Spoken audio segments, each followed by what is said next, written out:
want to fool myself na nasa prime pa ako. Ayoko yun because I think that would be very, very painful for me. And ayokong magising isang araw na ito na yung magiging realidad ko.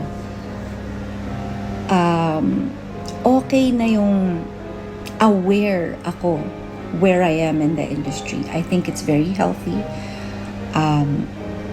I think it's right. Hindi ba? And like I said, I'm still here. I'm doing a concert in February. I'm coming out with a new album, right? So I'm still doing what I love most, which is performing, singing, and doing other things. Nakakatawa nga kasi ang pangarap ko lang naman talaga maging recording artist.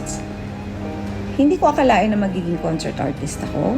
Hindi ko inakalang magiging actress ako. Hindi ko inakalang magiging host ako.